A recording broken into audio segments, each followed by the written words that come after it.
네, 오늘 새벽에는 사도행전 8장 말씀을 가지고 막을 수 없는 은혜라는 제목으로 함께 은혜를 나누고자 합니다. 오늘 본문은 스데반의 죽음 이후에 복음 전파가 이뤄지는 그 사건들을 다루고 있습니다.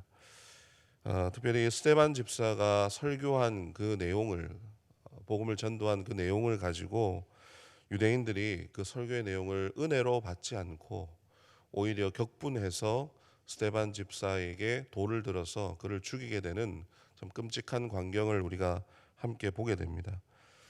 이 장면은 어떻게 보면 복음 전하는 일에 교회가 여러 가지 어려움들이 있었습니다만은 특별히 초기 교회 성도들의 어려움, 그 동족들에게 핍박과 박해가 얼마나 심했는가를 잘 보여주는 그런 증거가 되기도 합니다.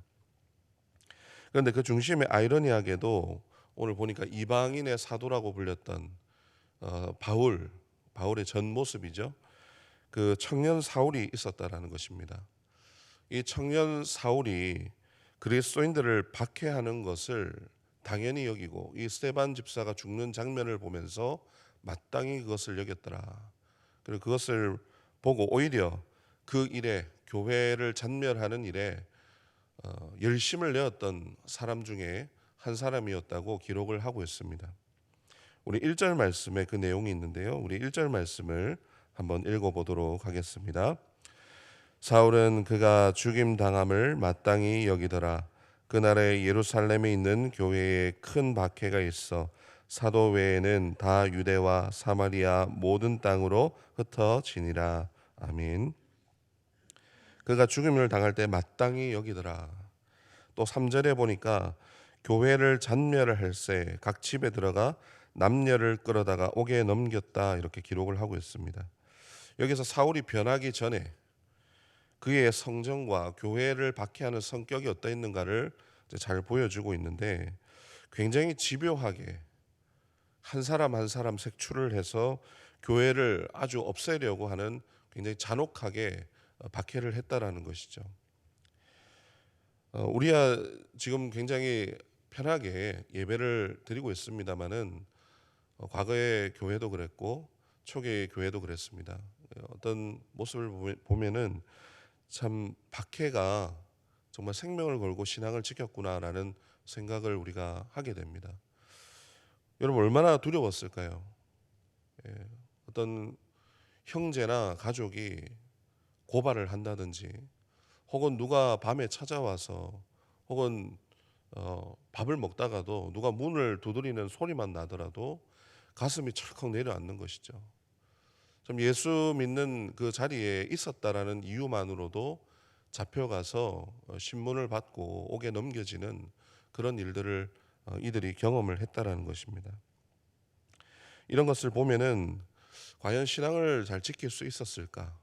신앙이라는 것이 참 예수 믿는다라는 것이 결코 쉽지 않은 일이었을 텐데 어떻게 그렇게 신앙을 지켰을까라는 생각을 하게 됩니다. 오히려 예수 안 믿는다고 말 한마디만 하면 자유의 몸이 되지 않겠습니까? 그 고생을 하지 않아도 쫓기지 않아도 될 텐데 라는 그런 인간적인 생각을 하게 됩니다. 지금처럼 우리가 부유하게 살고 잘 살고 못 살고의 어떤 그런 문제도 아니었을 것입니다. 예수 믿는다고 뭐가 삶이 나아지는 것도 아니었을 텐데 스데반 집사가 순교당할 때뿐만 아니라 심한 그런 절망으로 인해서 또 도망가는 그런 사람들도 나중에 교회 초기의 어떤 역사들을 보면은 있었습니다. 이것만 봐도 정말 예수 믿는 것이 정말 보통 일이 아니다. 우리가 이렇게 편하게 예배를 드리고 예수님을 믿는다고 고백하는 것을 다시 한번 참 돌아보게 하는 그런 모습을 우리가 다시 성경을 통해서 확인을 하게 되는 것입니다. 그런데 성경은 이들의 절망스럽고 굉장히 고난스러운 이런 모습에 포커스를 맞추고 있지 않습니다. 참 놀랍게도 오히려 그들 가운데 하나님의 반전이 있다라고 오늘 성경이 증거를 하고 있는 것이죠. 우리 4절 6절 말씀을 함께 읽어보도록 하겠습니다. 4절 6절 말씀입니다. 그 흩어진 사람들이 두루 다니며 복음의 말씀을 전할세 빌립이 사마리아 성에 내려가 그리스도를 백성에게 전파하니 무리가 빌립의 말도 듣고 행하는 표적도 보고 한 마음으로 그가 하는 말을 따르더라. 아멘. 여기 뭐가 일어났다고 증거하고 있습니까? 하나님의 반전이 일어났다. 이렇게 기록을 하고 있습니다. 박해받고 흩어지고 그렇게 되면 위축도 되고 분명히 이들이 주저앉아야 되는 그런 상황인데 오히려 그렇게 박해를 하면 할수록 사람들이 더 살아나는 역사가 있는 것이죠. 믿는 자들이 더해지고 특히 오늘 보니까 이방인들에게 복음이 전해지는 그런 선교의 그 길이 열리게 되는 하나님의 반전이 일어났다고 기록을 하고 있습니다. 우리가 이것을 뭘로 설명할 수 있을까요? 우리가 세상적으로 보면은 그냥 교회가 당연히 망하는 것이고 위축이 되고 다 뿔뿔이 흩어져서 그저 그냥 영향력이 없이 사라져야 되는 것이 맞는 것인데 오히려 부흥이 일어났다고 성경이 기록을 하고 있는 것입니다.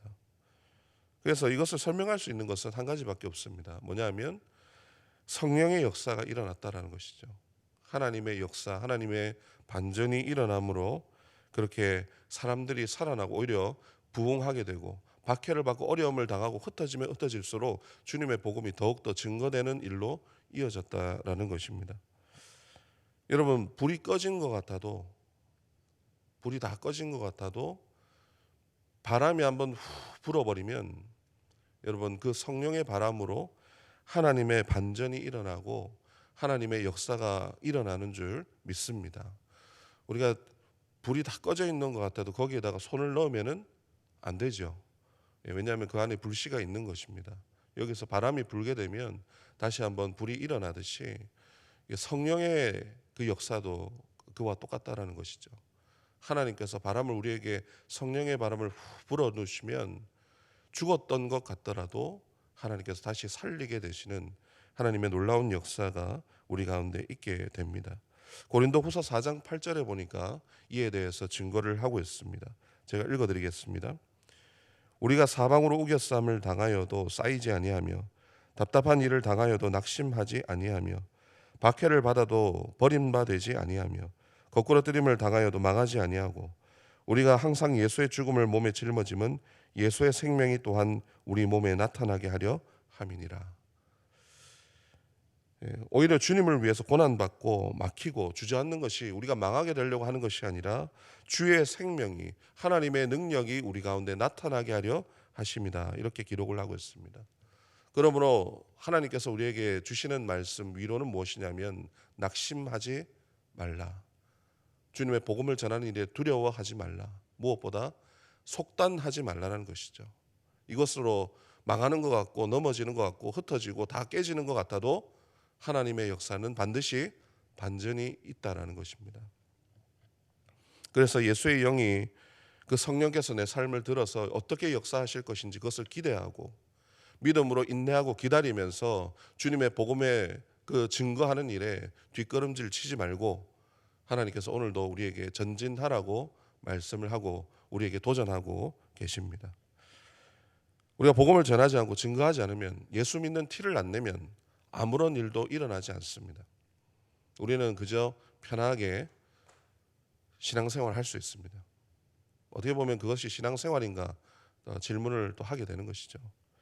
그런데 우리가 예수 믿는 티를 내면은 축복도 있지만 반드시 그에 따르는 어려움과 박해도 따르고 손해도 반드시 따라오게 됩니다. 그러나 하나님께서 우리에게 뭐라고 용기를 주십니까? 하나님의 반전이 있다. 뒤에 포기하지 말고 뒷걸음질 치지 마라. 내가 하는 것이 아니라 하나님의 능력이 우리 가운데 나타나게 되고 하나님께서 내가 아니라 하나님께서 나를 살리시고 또 사람을 살리시는 그런 기쁨이 있고 감사가 있고 그런 능력을 경험하게 되는 것입니다. 박해를 받고 손해보는데 그거 누가 좋아하겠습니까? 그럼에도 더 복음을 전하고 부흥이 일어났다라는 것은 성령께서 우리와 함께 하시기 때문에 그것은 거부할 수 없는 진리고 확신이고 또 우리의 부르심이기 때문에 그것을 가지고 담대하게 나아갈 수가 있다라는 것입니다. 오늘 우리가 이 부르심 안에서 성령의 인도하심을 따라서 막을 수 없는 은혜를 누리기를 소망합니다. 여러분, 어려움으로 인해서 주저앉고 낙심하고 또 그것을 통해서 마치 하나님께서 응답하지 않으시고 정말 절망 가운데 있을 때도 있습니다.